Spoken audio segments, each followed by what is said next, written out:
Happy Ganesh Chaturthi সবাইকে। সবাই কেমন আছো? আশা করি সবাই ভালো আছো, আমিও ভালো আছি।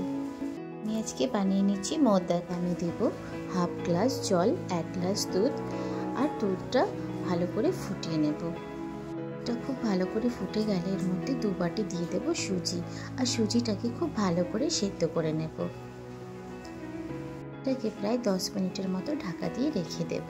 এরপর আমি কড়াইতে ঘি দেব 1 চামচ। এরপর নারকেল কোড়া দিয়ে ভালো করে নেড়ে চেড়ে নেব। এরপর দেব 1 বাটি গুড়, গুড়টাকেও খুব ভালো করে নেড়ে চেড়ে নেব। এরপর দেব থেতো করা এলাচি, তোমরা চাইলেও এলাচি পাউডার দিতে পারো।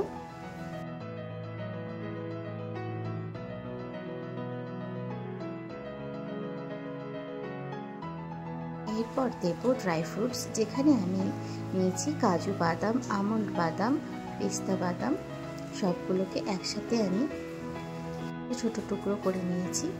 এরপর আমি সবগুলোকে একসাথে মিক্স করে নেব। মাফিন রেডি হয়ে গিয়েছে। সুজিটাকে আমি খুব ভালো করে দলে নেব।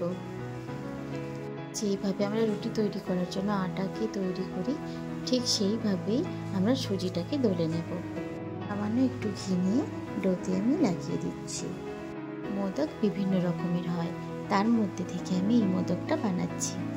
ভালো করে আমরা সুজি নেব, সুজিটাকে নিয়ে খুব ভালো করে দলে নেব হাতে করে। ছোট্ট করে বাটির আকারের শেপ দেব।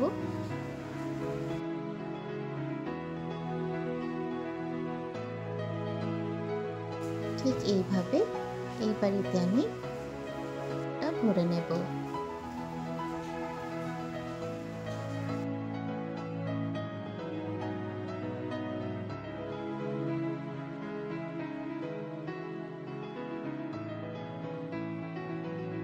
এইবার একটা টুথপিক নিয়ে সাইডে করে হালকা করে একটা ডিজাইন বানিয়ে দেব।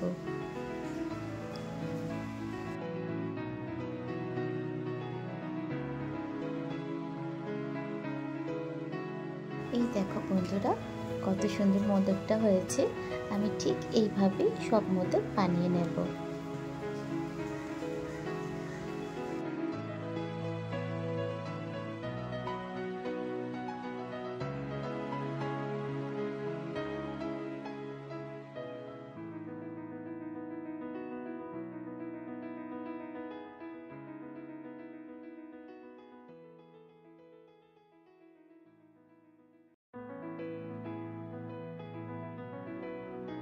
কিছু মোদক আমি স্টিম করে নেব, আর কিছু মোদক আমি ফ্রাইড করে নেব।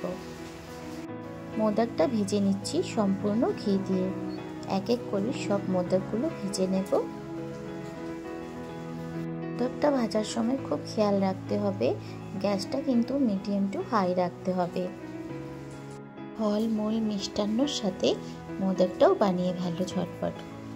আমার ভিডিও যদি তোমরা ফেসবুক থেকে দেখছো তবে ফলো করে দিয়ে একটা লাইক করে দিও। ইউটিউব থেকে দেখলে সাবস্ক্রাইব করে দিয়ে লাইক করে দিও।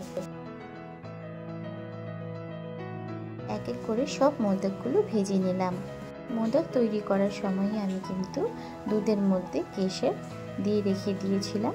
এইবার কেশর দুধটা আমি সব স্টিম মোদকে দিয়ে দেব। আমার মোদক বানানো কিন্তু একদম রেডি। দেখো বন্ধুরা, কত সুন্দর হয়েছে। Ganpati Bappa Morya. Thank you for watching.